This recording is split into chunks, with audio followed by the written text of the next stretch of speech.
All right, here with the BAM Biz Talk podcast, and today we have a very special guest with us, Miss Kristen Chandler, multi-business owner, entrepreneur extraordinaire. Welcome, Kristen. And Texas Tech. Yes, welcome. She's a Raider. Okay, well, we might have to disagree. I'm gonna hook 'em. Well, it's nice to be here and join you guys today. Yeah, pleasure to have you on. Absolutely. We got Michael Crane here in the house as well as always. Yeah, that's only because I'm dust on the furniture, man. That's what we like to do, just blow in the wind. Right. So, Kristen, multi-business owner, entrepreneur since for years. Tell us your story. I want to, you have an intriguing story here. Listeners would be happy to hear. From the perspective of an entrepreneur, I've been doing my own thing for about 11 years. But it really started as a child, watching my great-grandparents, grandparents, my parents, going to their office, watching them do what they do daily and that sort of thing, helping with things here and there in the office. It just kind of always put a spark in me that, like, this is cool. Maybe I want to do this someday myself, but that was all it really was. And in high school, anytime I'd want to earn extra money or something, it was always, well, you can do this for the business or that for the business. And my dad was a one-man show for a long time when he was running his oil and gas transportation company. So he'd bring his written work tickets home, and at night, my mom or him on a typewriter would type out the invoices. So that's, I guess, kind of where it started. And I started earning money. It would be like, well, you can do these invoices. And he would pay me 10 cents an invoice, but there would be a lot of them. Yeah. And so that's kind of where I got going. And then I saw the ups and downs with the oil and gas market. And I saw my mom go and get her college degree. She became a teacher.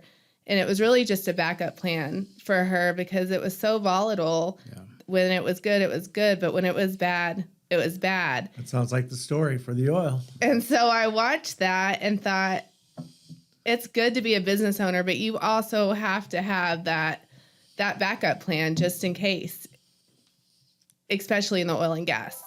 So after high school, I went to Texas Tech and I pursued a degree in business communications and graduated with that degree, looking for a job and couldn't really find one. And so my professors, when I graduated, were like, well, maybe you should consider graduate school. And if you apply, you could get a teaching assistantship and continue to pursue a master's degree.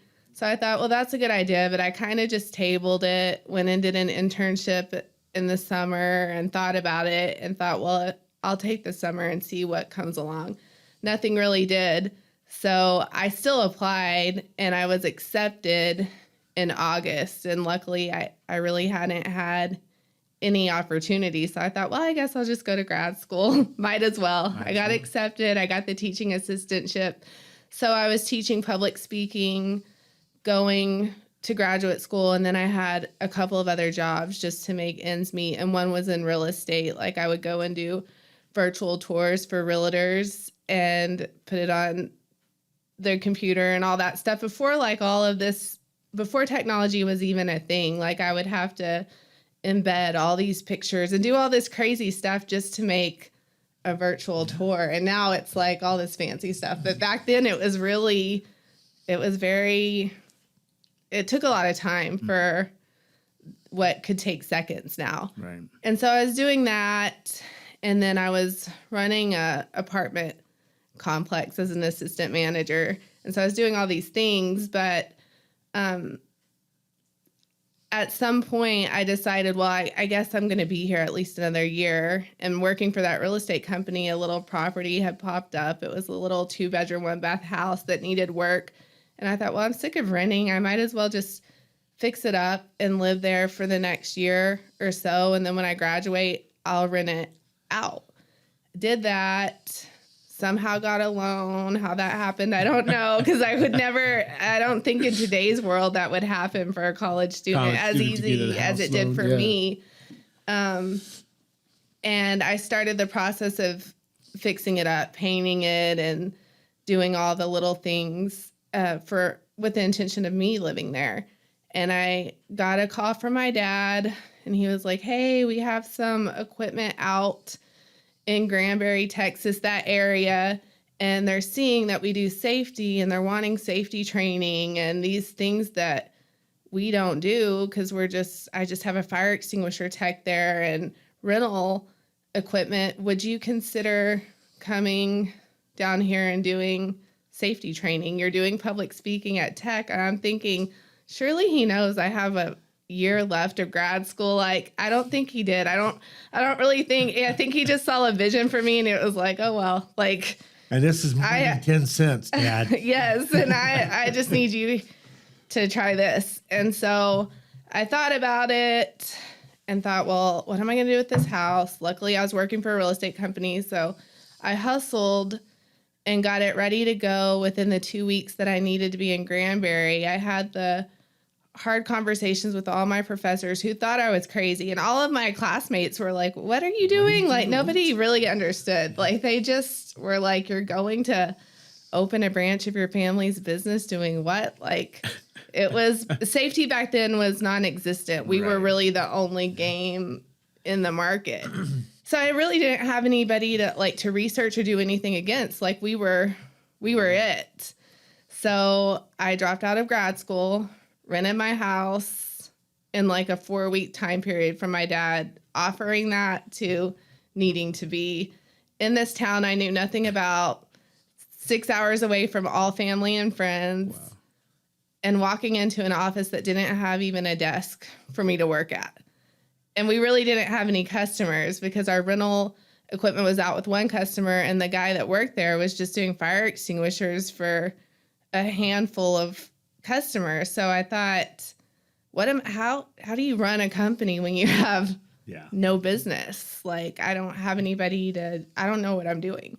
So I called my dad, and he said, my best suggestion is hit the streets every day, 5 a.m. That's when oil and gas companies are going to be in their yards. They're getting their trucks going. They're doing their safety meetings. If it looks like an oil and gas company that needs safety, because they all do, they need something with safety, stop in and say hi and just let them know you're here. So that's what I did. Not thinking I needed business cards or brochures or like anything to prove I was a legitimate person. I didn't even have a company truck at that time. You know, I'm driving my college car down all these oil-filled roads, like pulling in. And the first place I went to was they were doing a safety meeting, and I kind of interrupted it. And they said, well, we're kind of in the middle of this, but do you have a card? And that's when I realized, like, I don't have anything. But I was like, we'll get you some, but just don't stop. Keep going. You're going to get about 30 no's, because my goal was to see 15 customers a day. And he was like, you're going to get all no's and maybe one yes the whole week. Don't get discouraged. If they say they're not interested, that's not a no. That's like, I'll see you next week kind of thing. That's right. Write a log, be persistent, keep showing your face. They'll see you and see you're not some fly-by-the-night salesperson. They will see you're not giving up. And so I did, and I did that for 3 months. And I would get little things like, oh, okay, we'll buy a box of safety glasses from you, or something small, or got okay, the sympathy cells. you can do. But I'll see you next week. Yes, like I'll be back. And that was kind of my pitch. I'm like, surely you need something, like you need glasses, or you need gloves, or you need bloodborne pathogen, like you need something. You have to. OSHA requires it. You know, I started like after I was getting so many no's, I had to start being like, I'm going to start hitting them with like, oh, I know you have to have this by law, not just whatever. And that kind of started working in my favor. I would get a class here or there or whatever. And the first class I taught was a defensive driving class, and I passed around a sign-in sheet. You know, I'm going back to my tech days of teaching public speaking and running a oil field safety class the way I would run a Division I college class, which didn't work because I get the sign-in sheet and it has like 40 names on it, but there's only 20 or so guys in that class. Well, it wasn't bilingual. So half that class didn't even know what I was talking about. They just kept passing the sign-in sheet around and around and again and re-signing it. So that's when I've seen that happen. Oh, yes. wow. And that's when I realized, wow, like I'm going to have to teach a different way too. Like I have to relearn a new way of teaching. I can apply some things, but I can't apply everything to this new field that I'm going into that I don't know myself. Yeah. So 3 months in, I go to this global operating company, and I'm not knowing they're a big deal because I'm just going to their field office where it's just kind of like the little trailers. Right. So I'm thinking they're just some small little oil and gas company, whatever. Go in. I'm here for safety. The safety guy comes out. He says, oh, well, I'll talk to you about safety, but I need you to talk to this other guy who's the operations guy. And I'm thinking, okay, like, I don't know. Sure, He's over this whole division of whatever. Yeah. He just happened to be in the office that day. Go in there. He said, I'm sure we need safety to some degree, but I personally don't need safety. I need to know if you could get me these light plants. And I don't know what a light plant is. I have no idea. And he's like, if you can get me 12 light plants and get them on my locations in a week, I will keep them busy all the time. I'm thinking, wow, okay. So I let me like step out, and I go call my dad and panic in the parking lot like, hey, they don't want gloves or glasses or training. They want these things called light plants. And he's like, how many? And he doesn't know either. Like, it's something we've never done. He had no clue. So he's like, oh, you better make this happen. I better not, buy these things and you not get them out. So I did. I said, we'll have them here next week. Hoping that was. And you got to admit, that is an entrepreneur Yeah. that just jumped off a cliff, assembled a plane, and not even worried about the landing. Yeah. Right. I mean, had it together. And I had no clue. I mean, I wasn't in business enough to think, oh my gosh, like it's just me and this fire extinguisher technician. We're going to need a trailer. We're going to need an extra person to move these around. I mean, I didn't think about the logistics of where these locations were from each other. I just knew if I got 12 light plants, they were going to put 2 on a location and keep them busy. And that was all. I said yes. And we did. They showed up with an angry delivery driver because I didn't have a forklift or a lift gate because I didn't know I needed that. I didn't even know what they were. And they pull them off. And then I thought, well, how are we going to get these to locations? Yeah. I can't do that. Like, we've got to set them up and do all these things. So that's when I called a welding company, and they did like put little ball and hitch, and we were piggybacking these things. Yeah. Not safe. We didn't know what we were doing though until it was like, oh, we got to get a trailer. Like, it was all these steps to. Wait, y'all put a ball and hits on each one to train them? Yes. Oh, wow. Yeah. Made it work though. Yeah. I mean, there's got to be a way to get them there, right? Yeah. I had to get them there in a week all over DFW. So I'm sure people were driving by thinking, what is going on? There's a hick if I ever saw that. Like, I don't. And so we did. We got them all out. Well, then it's like you realize these things have to be calibrated, maintenance. There was a lightning strike on one of the locations, and we didn't have like grounding rods on them. I mean, we didn't know. Right. And our light plant got struck. So then we had to get grounding rods, like all these things we were doing and learning and growing and going.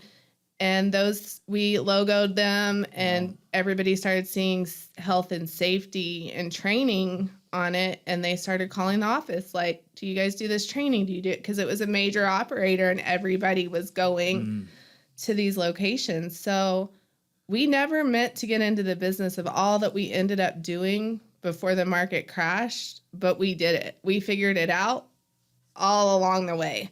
And it was an amazing experience. I mean, it really taught me everything that I knew and gave me the confidence to know that I could do it again.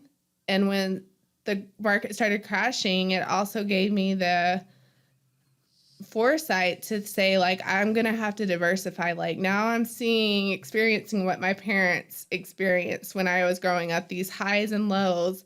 And if I don't do something, I'm going to be out of a job, because it it wasn't stopping. It wasn't like oil because we were strictly gas market.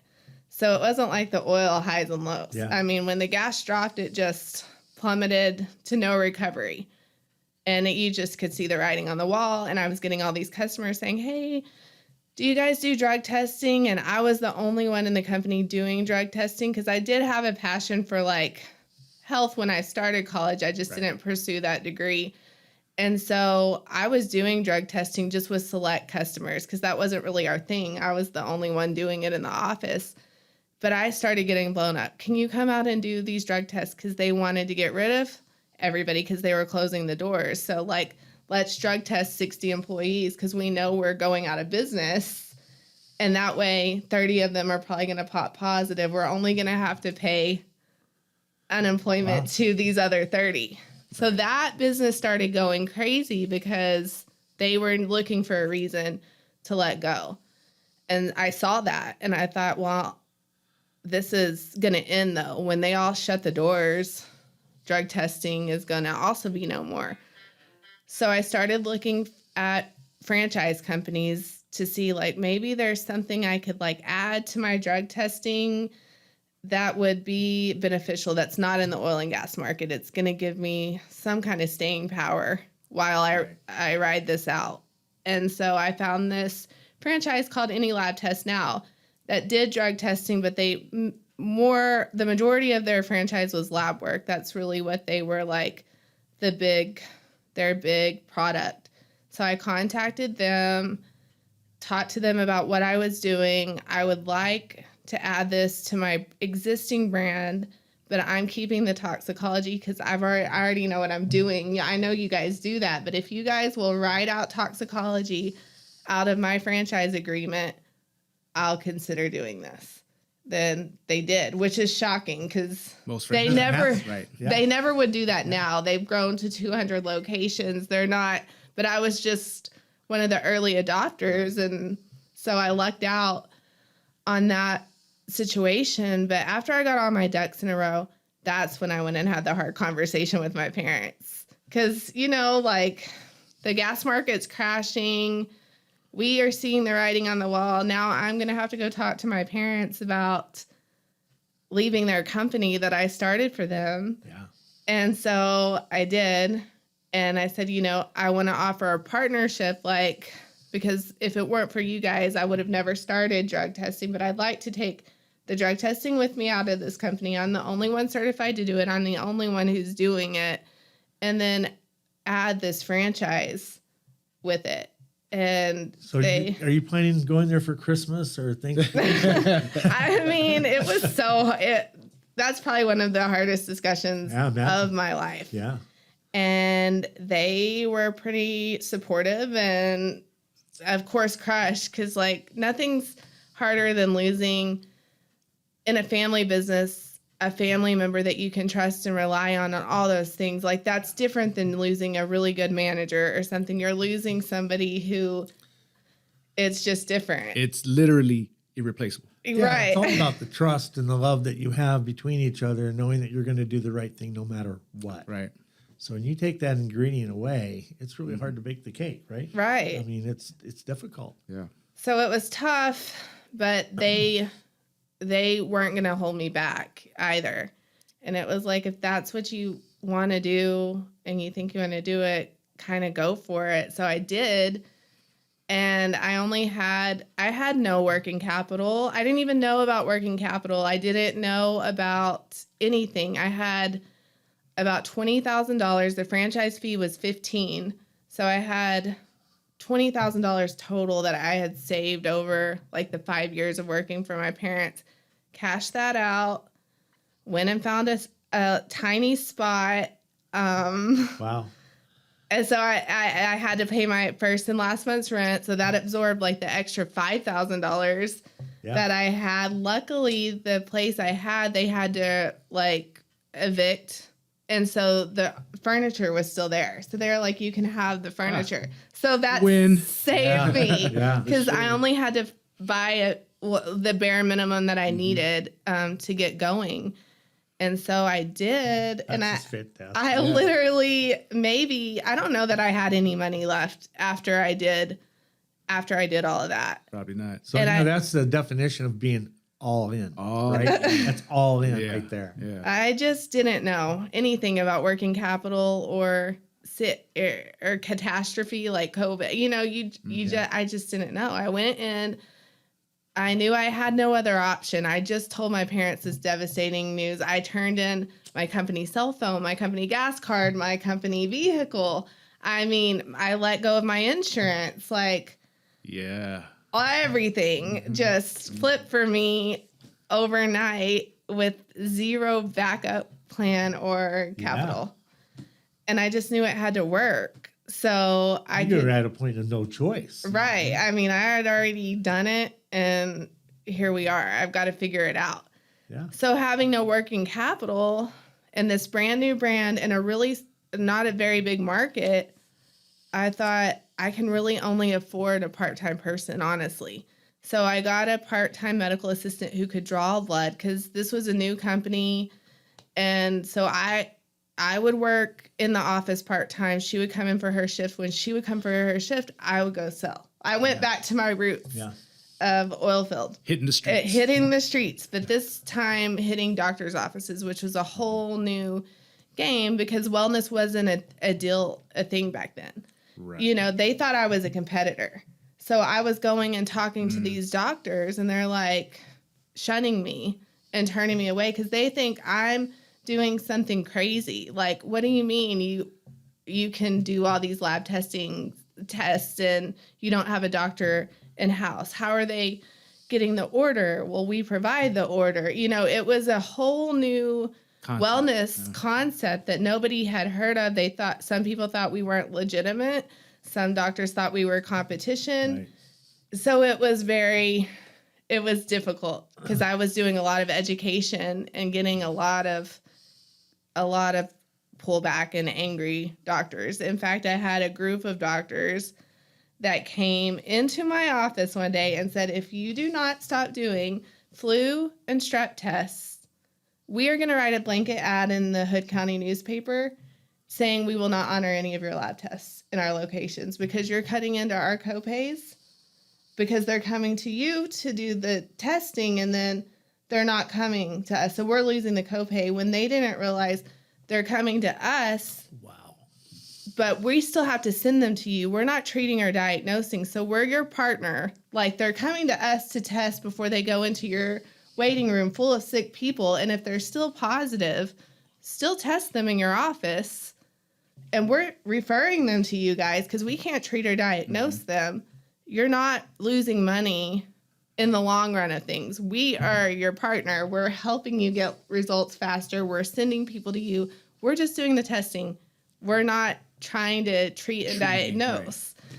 So that took a long time. It took a good 2 or 3 years for them to start realizing we weren't the enemy. And they started sending us their cash paid orders. And they started realizing we were able to get their results to them in 24 hours, make their life so easy, give them discounts. Their patients were happy and they were making more money because they were able to treat and diagnose them faster because they were getting results from us faster. And that's when it shifted. And that's when doctors started talking and realizing, hey, these guys are like, we're getting patients in and out now because we're not having to wait weeks for lab Part results. Of the team. We're getting 24-hour results. So did you have any post conversations with these same group of doctors who came into your office before? So when they came in, I said, I dare you to do that. Write that ad and see what happens.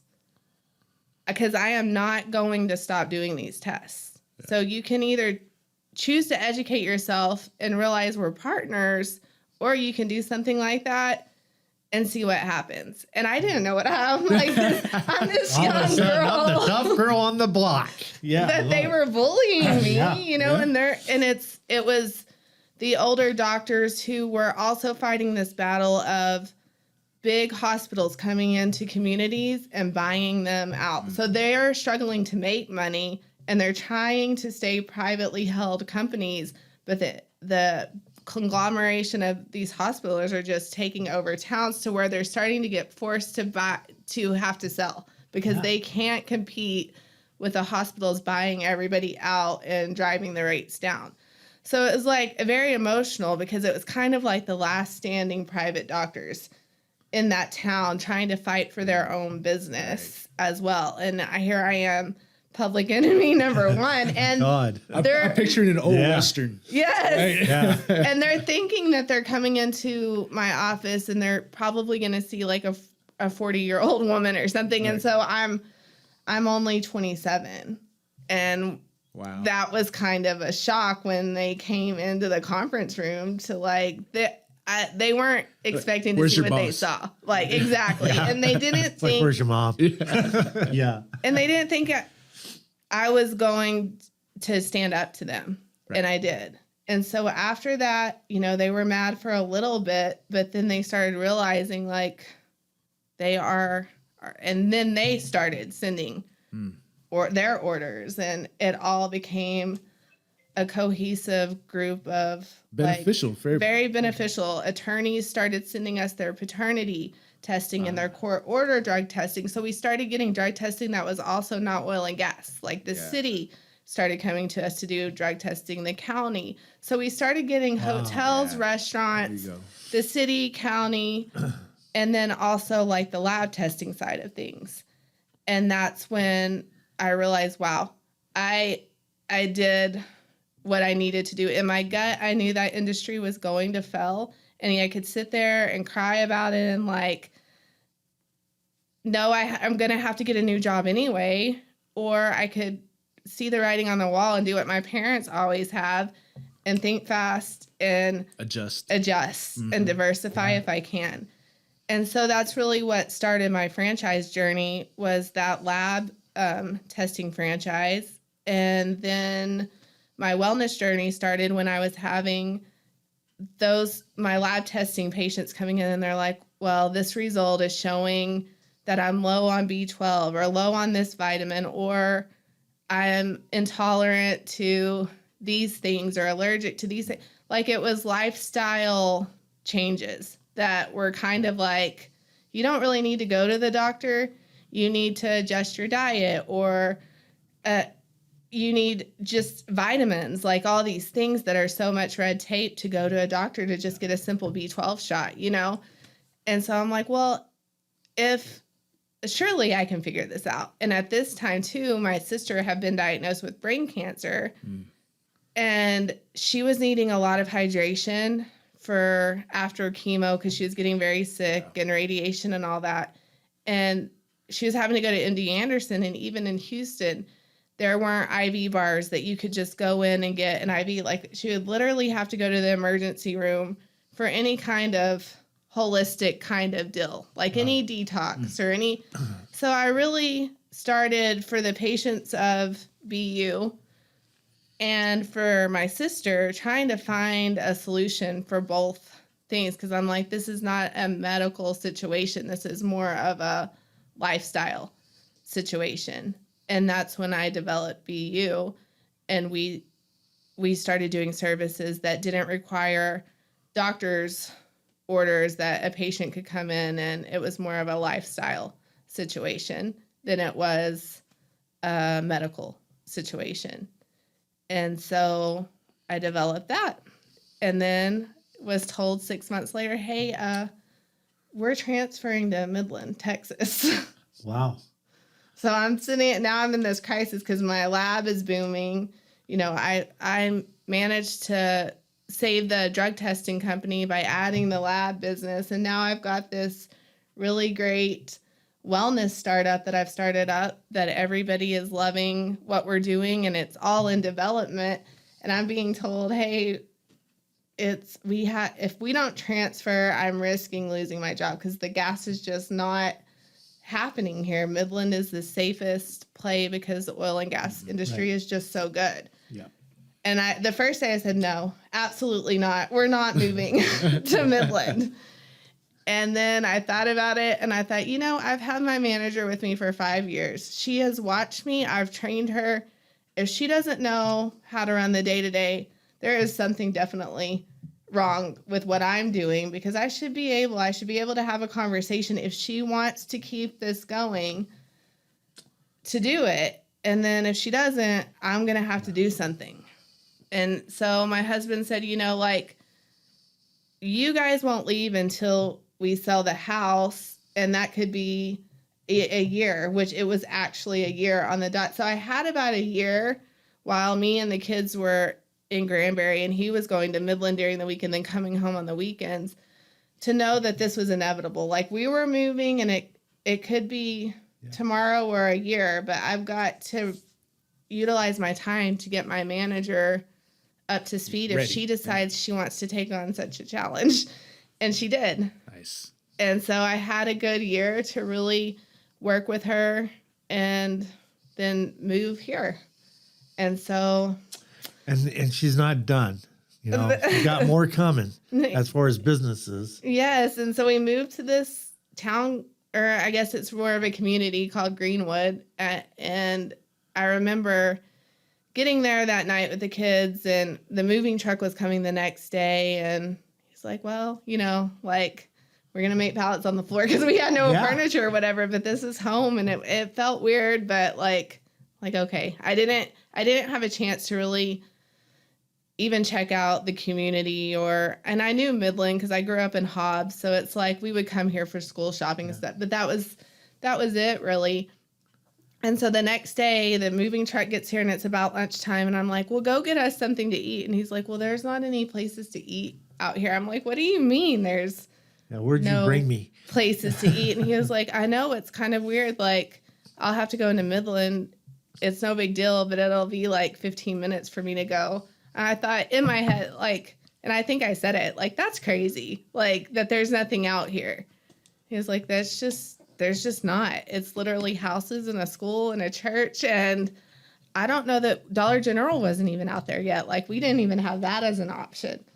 I thought, oh my gosh, where did I move to? Yeah. And then about 2.5 years of living in Greenwood, a shopping center started getting thrown up. And my husband said, like, what we should do. And I'm like, but what I should do, because I'm going to be the one that's dealing with it. He was like, yeah, it'd be cool to do food out here because there's no food. And I thought, no, I'm not doing food. I worked food in high school and college, and I always swore I would never do it again. I'm not doing it.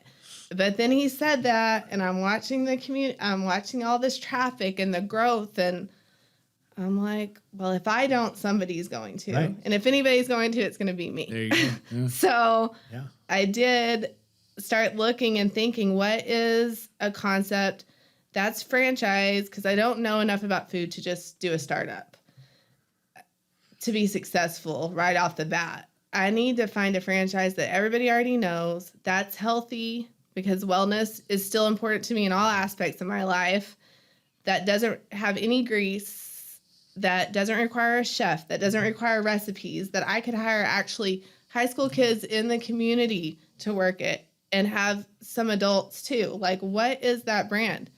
And so we're thinking, and he's Subway. I'm like, that is actually a pretty good idea. Like, it's sandwiches. Yeah. How hard could it be? It's actually really hard. Yeah.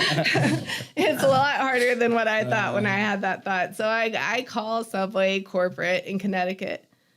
And they're like, where? And I'm telling them, and they're like, you're going to have to talk to the district person over your territory. And he's out of Lubbock. So I call him, and he's like, I don't know. So people have in the past have wanted to, like, other Midland owners have looked at that, but nobody's ever done anything. So I'll come out there and see. I just don't know if that would really hold water. So he does, and he pulls up in a Rolls Royce. Like, the whole town's like, who is this guy? Yeah. Like, because they're working on the building. So all these contractors are seeing this guy pull up in a Rolls Royce in Greenwood. And he's like, get in the car and let's drive around this community. So, I mean, for hours, we just drove up and down 307. He would stop and park at various spots on the road, then, like, drive me around to these subdivisions out here. So I had to drive him. He's like, with this traffic, I think you could do something out here. I don't know how successful it makes me nervous for you, but I think we could do it. I'm like, oh, okay, well, you talk to whoever you need to talk to. And so we did. and we got the ball rolling with Subway. We had to take all these like aptitude all these different personality tests, all this stuff. Then I had to go to Connecticut for 17 days. And at that time I had 2 small kids. So I brought one of my kids with me to Connecticut for 17 days and called my cousin who was in college. I'm like, hey, do you want a nanny for like 17 days in Connecticut? Because, I mean, it was just, my husband was like, how am I going to do this for almost a month of, with both. And we didn't know enough people to we didn't have any family here. So I'm like, I'm going to figure it out. So, yeah, I went to Connecticut for 2 weeks, kind of learned, came back, and that's when my sister got diagnosed again. And so I'm in the throes of the building being built, being told she's has maybe a month to 3 months to live. Wow. And all this equipment coming in and all these things happening. And I mean, I just have to keep pressing through and be there for her, but be there for this. And it was a tough time, but I always go back to where I feel like I've hit a wall or it's gotten too tough. I have to remember I started a business with no business cards or customers or brochures or whatever. I always go back to when I start getting down on employees or staffing issues or community issues or just everything. Hey, I made $1 million plus business with nothing. I can do it. Yeah. I can continually do it again. That's right. So we pressed through and got the building built, got everything. And there's all kinds of nightmares throughout that process too. And as I'm doing all of that, I'm realizing why the community hasn't opened a restaurant, because there's water issues. So there's a well. Yeah. And Subway didn't even really know how to deal with it because the water is just so tough to deal with out there. There's internet issues. There's not AT&T fiber optics out there at that time. My only option was this company called Greenwood Internet. It was the local provider. And they had to put all these satellites on my stuff because they were the only game in town that would maybe be able to handle all my stuff. Wow. And so, yeah, that made me realize that there probably were people who wanted to, but just didn't because there's too many barriers. There's too many obstacles. Yeah. They would hit a wall and probably stop. Right. But I'm too far into it. Right. Not to mention, I'm told it's going to be $125,000-ish investment with your equipment and all that stuff. And I'm told 2 days after, hey, it's actually going to be $350,000 because they changed the design plan on me. And I was the first location to have to go on the technology route with the digital menu boards and the remote drive-through kiosks. I couldn't even go visit a Subway to know what that looked like because I was the first one that was forced to have to do it. And so my investment that I'm signing and I'm thinking and the loans I've secured, all of a sudden I have to scramble for about $225,000 more. And I have to sign in 48 hours. What? So I have to call my banker. She's like, I can give you $150,000 more, or maybe it was $125,000 more. I'm like, well, I need $100,000 more. So I started calling all these equipment financing, and I shifted my loan and my debt to as much as I could getting equipment loans and utilizing the $225,000 she gave me for all the other capital build out and all that stuff. Wow. In 48 hours. Yeah. Subway was like, you've got, and they gave me no time. They dropped that ball on me and I was like, juggling. I got to figure it out. Yeah. I mean, I've already started everything in the process. You think they expected you to? I kind of wonder. Yeah. Because this was really a test, wasn't it? It was the biggest test. And so we did it. I mean, I got all that money secured in 48 hours. Wow. A lot of people don't realize that there are loans like this for equipment. There's loans like this for invoices. There's loans like this for paychecks. They just think I got to go to the bank and that's all there is to offer is whatever the bank gives me. Here's somebody that went out and figured out, well, you know what? I need equipment. I need this or that, and really kind of juggled it through and figured out what's your best resource to make that happen. Like she put together her own financial toolkit. That's what I like to call it. Right. Yeah. I just didn't have any other choice. And so I did. And luckily that all worked out. And so It sounded like a pretty good plan. Yeah. it was like, I mean, when your feet are to the fire and you. Absolutely. And I'm so prideful because when you come from a family who has these generations of success, I wanted to be different. I wanted to not necessarily not be the oil and gas girl, but I wanted to chart my own path. Right. So the last thing I was going to do was ask family or friends. Because, that's always that's what most people will tell you. Oh, well. Start with family and friends. Well, and that's what it used to be after you get the money, right? That was family, that was friends. Yeah. And I just refused because I already I felt like people looking at me thinking I've got where I've got because of, and it never was. My parents never gave me a dime to do anything. In fact, what they did by not made me know that there were other resources out there. And I look back too, and to lose a company vehicle, gas card, insurance, cell phone, and nothing. I had nothing. I don't think back then they thought about it that way. Probably if I told this story now, they would be different. They probably would have been like, well, we should have let her keep some of these things a little bit longer. Couldn't leave my PlayStation, man. What's going on? But I was just an employee at the end of the day, and that's what you do. And so I really wanted to chart my own path, and I had to be creative to get because the last thing I wanted to do was do that. But I knew if I had to, I could have. I just didn't want to. Right. And so because of doing that, I mean, it also made me see all the other options out there. So we get Subway going. We're the only game in town. There's a donut shop that opens the same week that we do. And that first week, it's line out the door.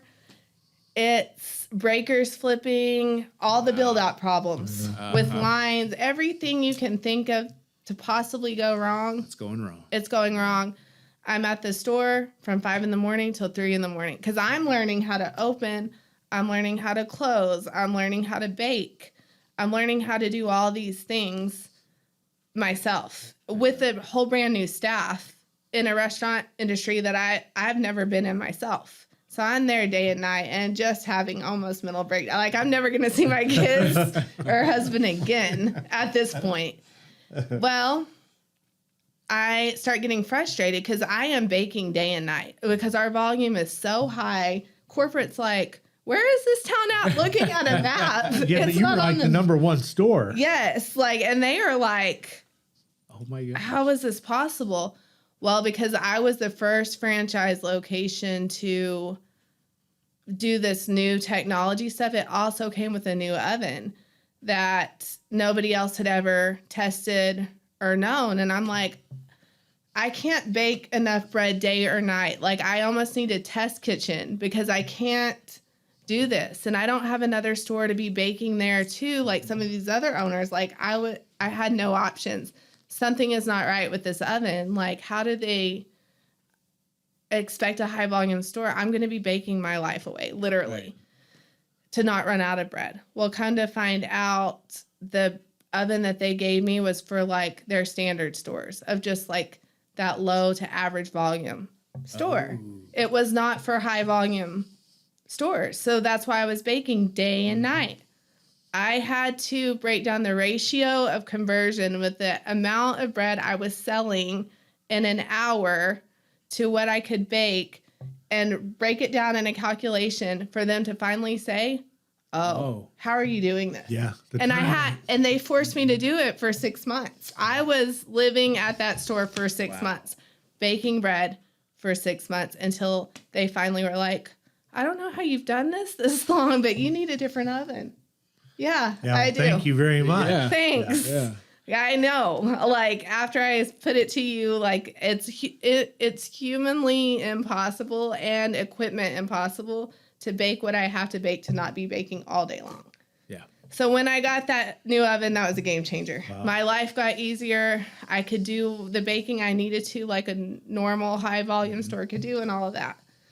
But it also forced me to have to stay at the store day and night for 6 months to learn all of the day and night operations, to where I could look at reports and be like, there is no reason that y'all didn't get this done Right. in this time period with this many people, 'Cause or you used to you do it guys yourself. need to cut this. And it's kind of like they were kind of shocked, like, how does she know? Yeah. Because I lived it. Because the first 6 months she was just baking bread. Now all of a sudden she's figuring out the whole process of what everybody else is doing. Yeah. Well, Yeah. she wore every single hat. She really did. Yeah, and I could look and say, and they would, if closings weren't right, I'm going to come in here and show you guys that it is possible to close the store in 45 minutes. Why is it taking you 2 hours? So I would go, and they kind of thought, yeah, right, this owner coming in here telling it, and the same with opening the store. But it was because I've done it and I know it's possible. You can't tell me these things that I'm telling you, even though I'm just looking at the report, I know because I lived it. Mm-hmm. Yeah. And that made me a better operator and owner. And so it took about 3 years, honestly, to get it to the point where it was like I could finally breathe. I could finally go on a vacation again. Yeah. Entrepreneurs don't realize when you jump in, there goes everything. Your social life, your vacations, you're married to your business if you want it to be successful. And you're not going to be making money for a while. A lot of people think, Yeah. I better have a paycheck that first month. And good luck if you get it And we've within had the people 3 to say 5 that. years. Oh, yeah. Right out loud. It's like, really? Okay.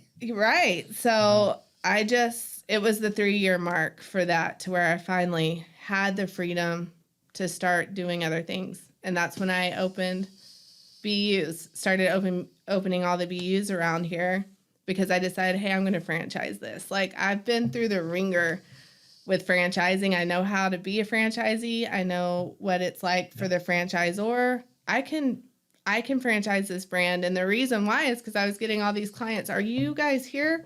Are you guys there? And I branded it to make it look like we were already a franchise, to see Right. what if it held water. And it did. So the proof of concept works. Concept. Very important. Yeah. And so we did that, and I thought, I'm going to test BU in all different areas. I'm going to test it in a mall as a kiosk. So I created a BU kiosk, which is crazy they let me do that in the middle of a mall. But Odessa did. And then I went to Lubbock, and I said, I'm going to be in the mall, but like just in an inline store. See how that goes. Then I went to Midland, and I'm going to be in the mall, but outside the mall. So I was next to James Avery, where customers could walk Yeah. in that way. And then I said, I'm going to also do it in a gym. So I went in a gym in Greenwood, and I'm going to go into an office and see if I can make this concept work in a 250 square foot space or a 2,000 square foot space. And we started doing mobile too, going to houses and doing IVs. So that way I have a concept where you can be remote and go to a concert or a venue and do these things. You can go to a house. You can be in a gym. You can be in a mall. You can be in a kiosk. You can be in a brick and mortar, and it's all successful. The only place I haven't really tried is an airport yet, and I'm going to. So Good concept, isn't it? Yeah. So I did that, and then COVID hit. And because we were in gyms and malls, Yeah.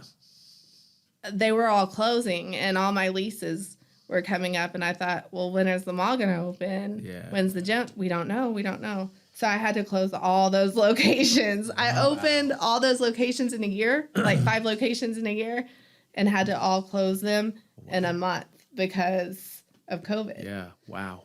And so that's when I got serious and thought, I'm going to go to the highest volume area of Midland. I have no choice because the mall is closed. I got to move anyway.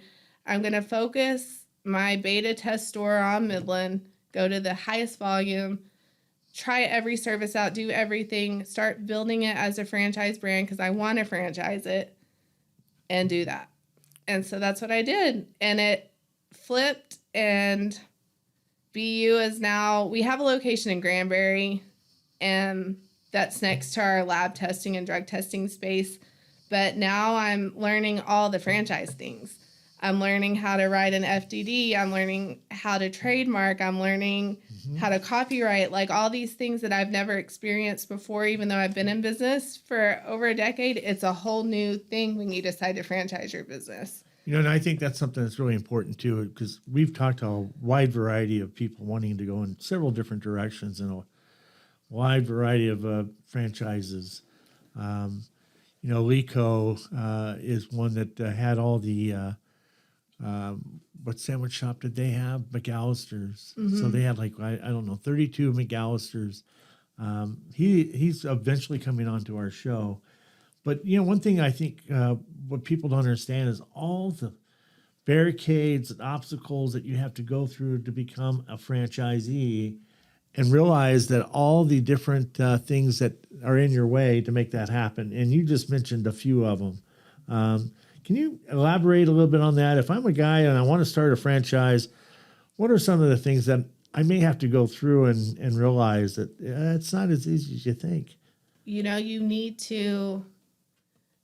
to know how many locations they currently have and what kind of franchise you're looking at. Like with any lab, when I signed on, it was less than 50 stores. So it was a small franchise system. They were what's considered an emerging brand.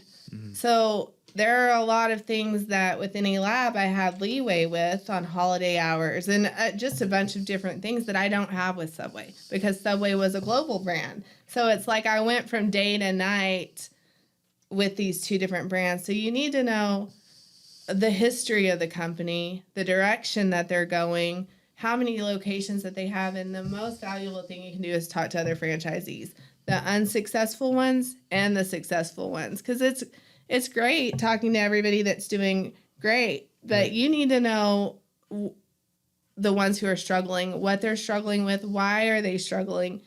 Is it because of the corporate culture? Is it because they chose a bad spot for their location? What is it that's making you struggle? And if it's the brand, then you probably need to look for a different brand. Yeah. But if it's the owner and it's owner obstacles, then it could be not the brand and the owner. So you really need to talk to people who are in a comparable market as you, and not just talk to somebody in Dallas when I'm in Granbury. Our numbers aren't going to compare. You've got to talk to like-minded. Right, different demographics, different incomes, different psychologies. Yeah, the characteristics are always different in sales, especially when you go into look at Midland and Odessa. That's a huge difference. I think Dillard's is really the ones that actually have stamped that as to what they carry versus what Midland carries. Right. So.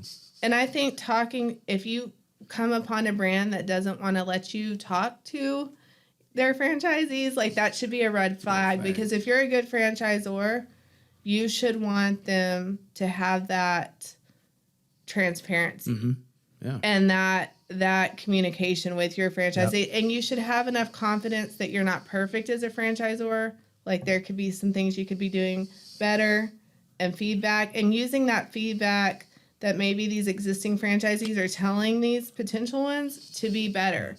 Knowing what their 5-year plan is, their 10-year plan is, all this stuff, because you want to know that you're with a brand that's going to keep on with the trends and emerging, and be a partner in the game. Right, because it's like Subway has really stepped up their digital game in a big way, but it was because it was a forced situation, because they were the only sandwich game in town for a long time. Then Jimmy John's came, Firehouse, all these other companies, and then COVID hit, and it's like, oh no, we've never really had a huge digital remote app or presence. Like technology wasn't a Subway thing, because the former owner, he just is like a lot of entrepreneurs, like if it's not broke, don't fix it kind of deal. And when you have a sandwich shop that you've developed in the early 80s for 30 years, you're just, and nothing's been an issue or problem, and you're growing like crazy. Right. Then COVID happens and you've got to start thinking, and competitors start coming in. So I think it's important to know that the brand you're with is going to keep growing even before a challenge presents itself, and that they're always looking and adding and developing and that sort of thing. Because you can be in a great franchisee's your first 10 years, and when competition catches up and that sort of thing, then you've got to know that whoever is running that brand is always looking ahead so that that doesn't happen to you. Because that's a huge investment. And that's what I look at now that I'm developing a franchise myself. I want to create an environment for the franchisees that they don't have to create a separate business because I'm not providing them what they need or that sort of thing. I want them to be so happy with the brand because we're always growing and not stressed out and struggling and them having to find what they need to do in order to do it. Like, that's my job. Yeah. So I think that that's super important. So as a business owner, an entrepreneur, you talk about, branding, right? The franchise comes with a brand, but you still have to let your customers know you're there, right? Mm-hmm. So like the advertising aspect of wearing all the hats and, you're trying to run the office, you're baking the bread and, how do you operate social media at the same time you got all this other stuff going on? You still have to deal with employees and payroll and taxes. And dealing with... I'm tired. And dealing with the franchise and several startups, I wanted to be able to tell a franchisee when I decide to sell my first location, if you do zero marketing, this is the average sales you're most likely going to get. So with BU, I purposely did no marketing. No Facebook, no Instagram, nothing, no pay-per-click. Because I wanted to be able to say, if this is all you're going to put into and you don't have money for marketing and advertising and don't have time to go door to doctor and all these places to build a community, then don't be coming to me as a founder and saying, "Oh, I'm only doing $15,000 a month. I thought this was $1 million business." Well, They won't be in 5.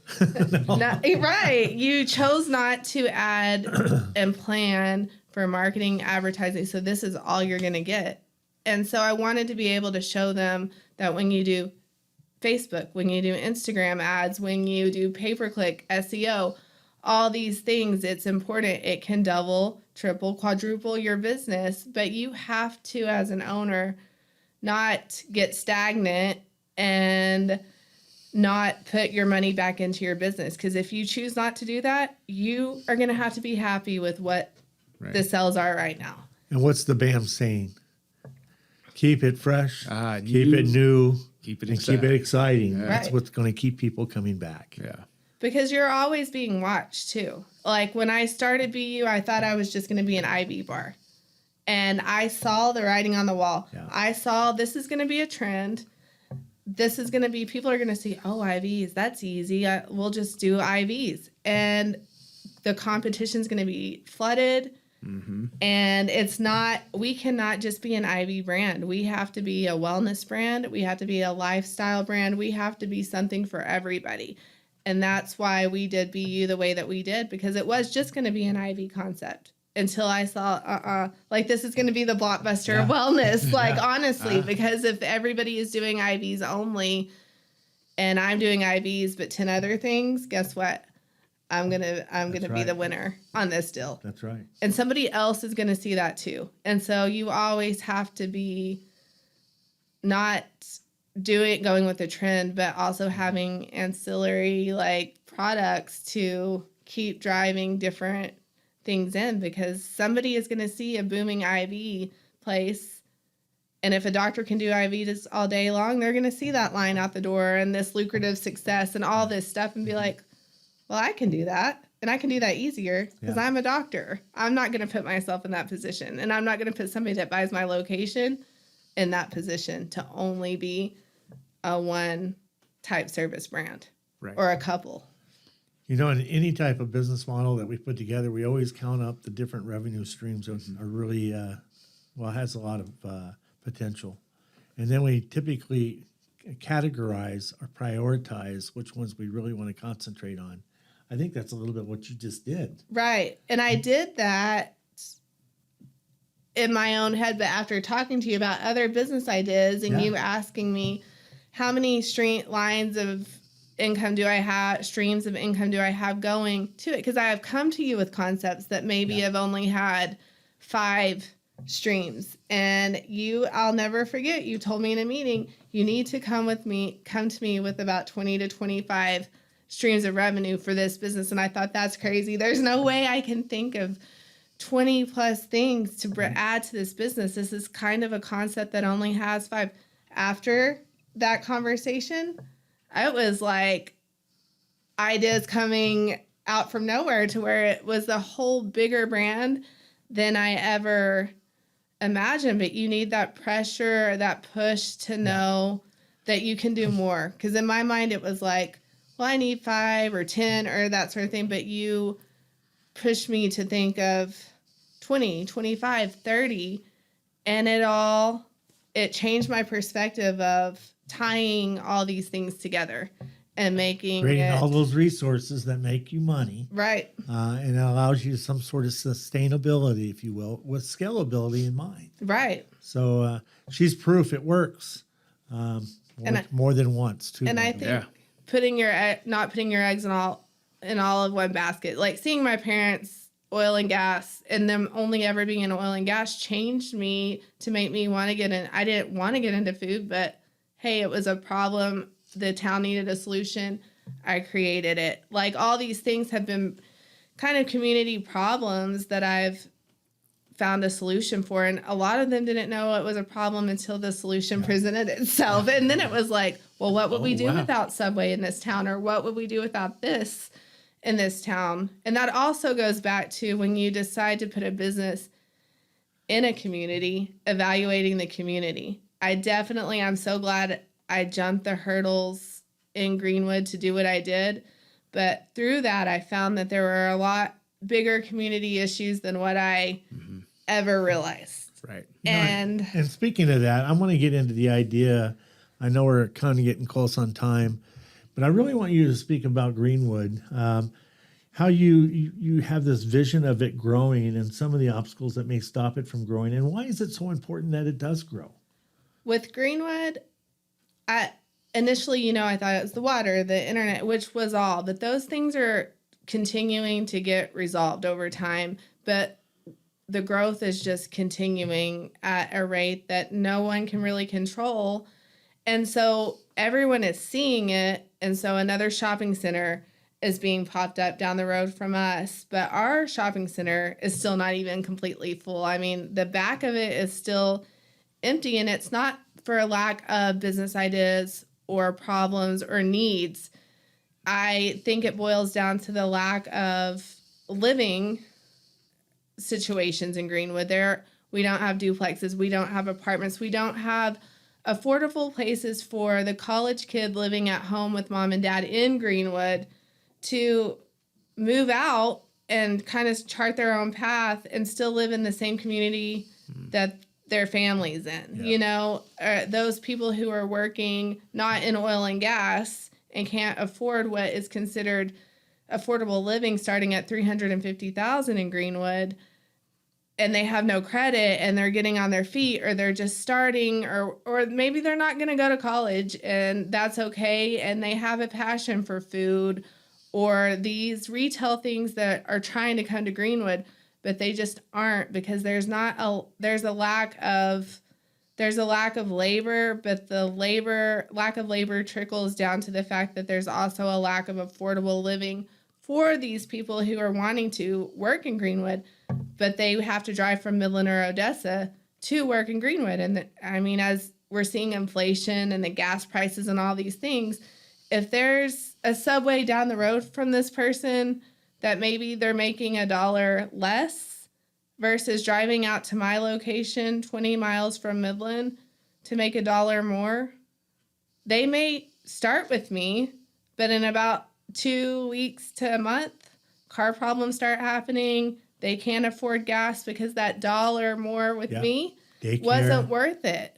So they're going to stay in Midland or Odessa working at the place right up the road for them before they're going to come work at my location in Greenwood. And that's what the whole town or community, because it's not necessarily a town, that's why we're having the difficulty of retail. There's no shortage of oil and gas companies popping up everywhere, but we are having an issue with the needs to meet a growing community, that those needs are retail or food based, that are not sustainable, because a person can't live and work in Greenwood if there's no housing for them.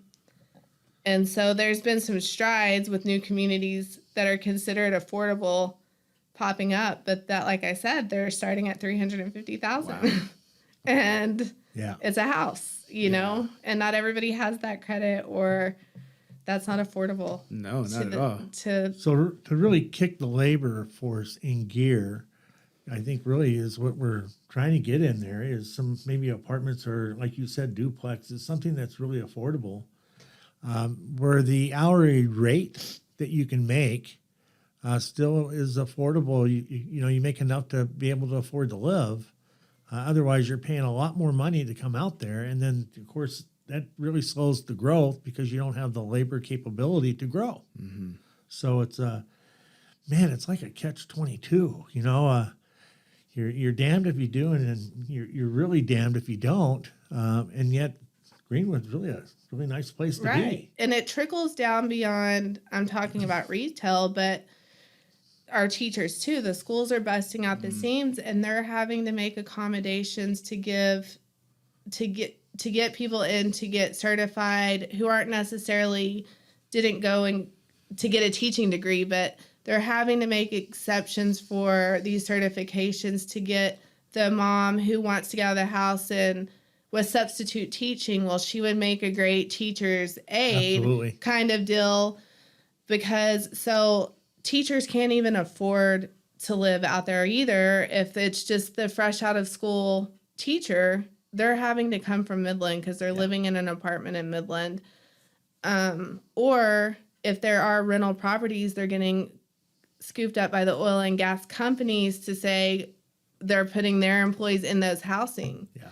So it's just all being absorbed by, and oil field companies too, the vet, all these things that we do have, the reception part of it, the things that aren't the actual in the field laborers, these companies also need these positions filled, but they're not being filled either, and they're struggling. Even oil and gas companies are struggling to find a shop tech or a secretary or receptionist because of this situation. Yeah. Sounds like to me a really good investment. You know, if you've got some money to invest in some property out there and build some townhomes, some duplexes, some apartments, and knowing that the oil field themselves are looking for that stuff. I mean, if you don't get enough labor there, at least you're sewing up some of this expense by the oil companies. Right. So it's a win-win if you just put it all together, and then that way you're really helping Greenwood grow. And that's really something that needs to happen. Right. And the community voices it all day long on Facebook or whatever. Like if somebody says on a community page, what does Greenwood need? Because they're seeing these shopping centers, you know, people will say a hardware store or a shipping and packing place, because it's a nightmare. Mailing is a nightmare out there because you've got all these county roads and all this craziness. Yeah. So we don't have any place you can go to like have a community post box or like to ship things or pick up your Amazon packages. Things are getting lost. It is a total nightmare. And there are these things, a coffee shop, like you think of it, we need it and it would be supported revenue wise. What is not supported is labor-wise, and that's what stops these people that have a location in Stanton, Midland, Odessa.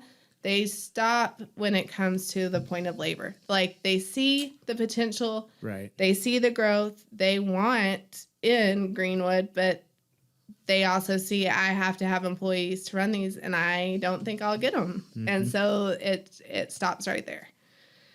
And so I think, too, even retail locations and businesses locally, would work something out with these developments that's like, hey, we will work in our contract with this manager that we will pay this percentage of rent and this as long as they're here, you know, whatever. They would do negotiations with their key employees with these apartments or duplexes to help them too, and have some kind of incentive, because we're also having to offer that incentive to come from Midland, Odessa, or Stanton to come to Greenwood. So I feel like you would have business owners locally really supporting these housing initiatives because it's helping them and their businesses too. Right.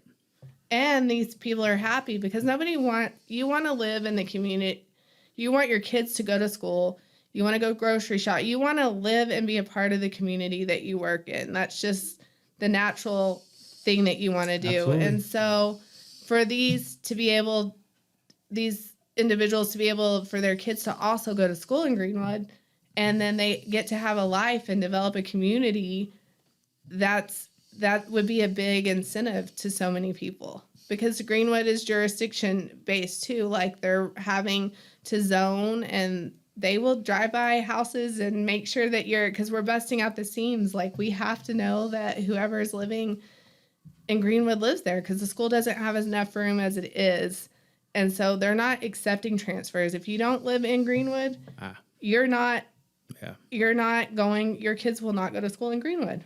And so that's an issue with a parent, because they don't want to drive to Greenwood and then have to leave at 3 to go get their kids all the way in Midland or Odessa. If their kids were in Greenwood, they could just go right up the road, pick them up, drop them off, and go back to their shift or whatever. Right. It would be a huge advance for the business owners, and more things would come to the community if that option was available. Man, I just say it's a great opportunity for an investor. Can really make things happen and develop Greenwood. Right.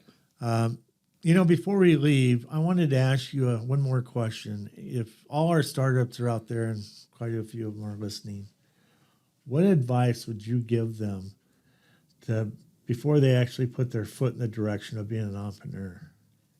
Wherever you're going, whether it's online, in a community, wherever it is, that the problem exists first.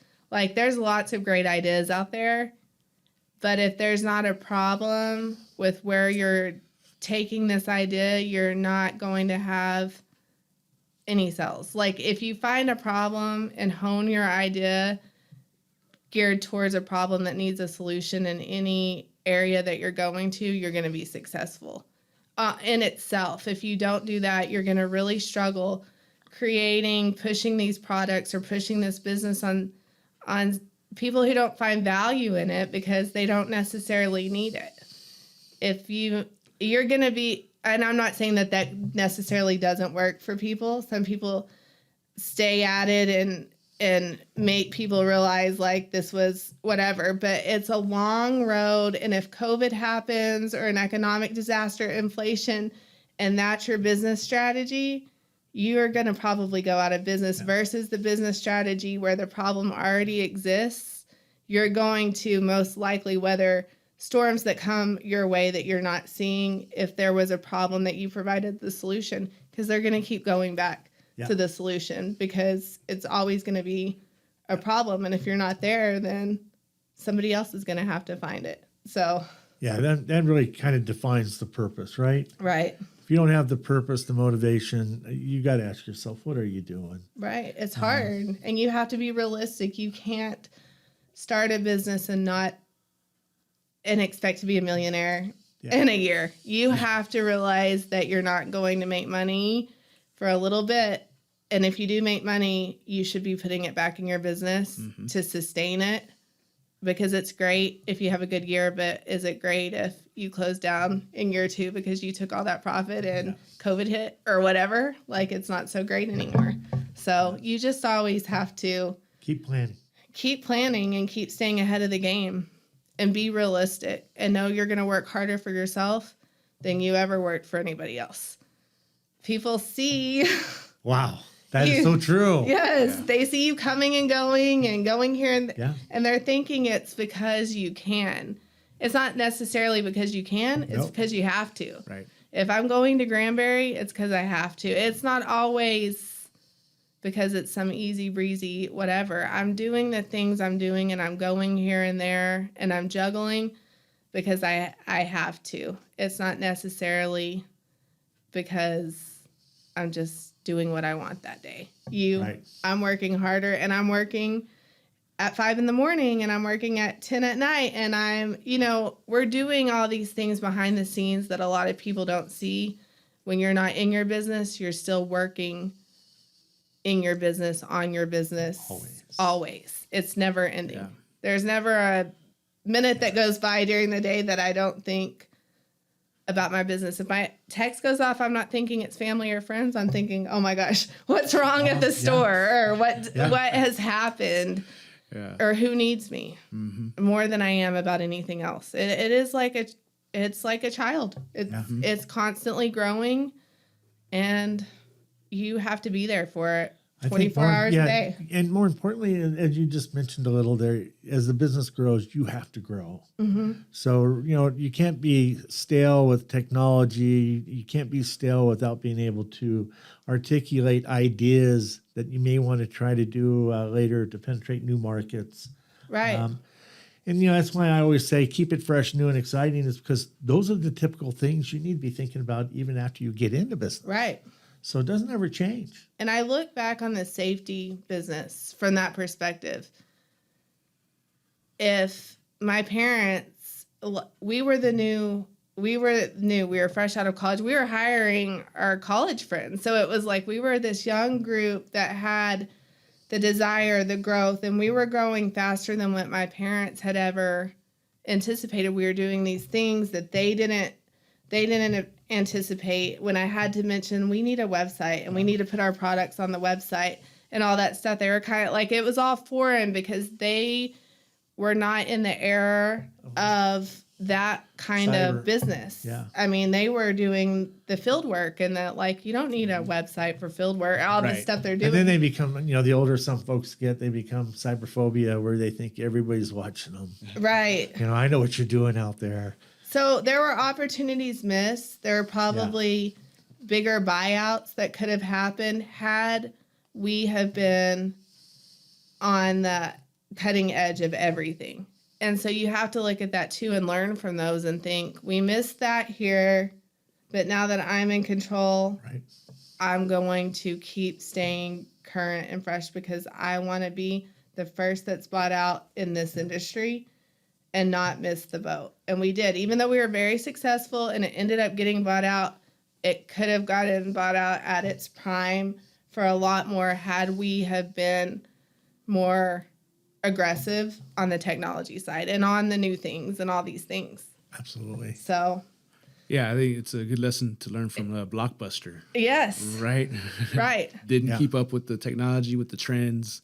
And, we saw what happened. And, and they didn't have a blind eye to it. They knew it was coming. They knew it was coming. Right. So Netflix themselves went to go pitch to them. Yeah. So they knew it was coming. Yeah.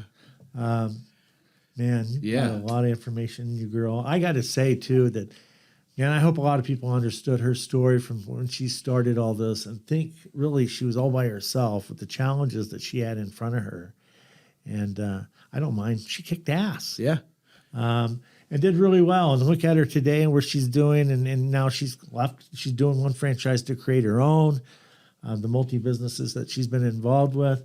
Man, it's just exciting to hear and see. So I just wanted to say thanks for being here to share all that. I appreciate it. I enjoy sharing it. I hope I talk to a lot of entrepreneurs that have the idea, but there's that block of I can't do it. And I don't care how things have evolved in technology and all that, like going door to door, saying what you're doing, sharing that with other people. The old-fashioned ways still work today. The hustle never stops. And I know today the best investment is in yourself. And that $20,000 that I had, that's all I had to my name.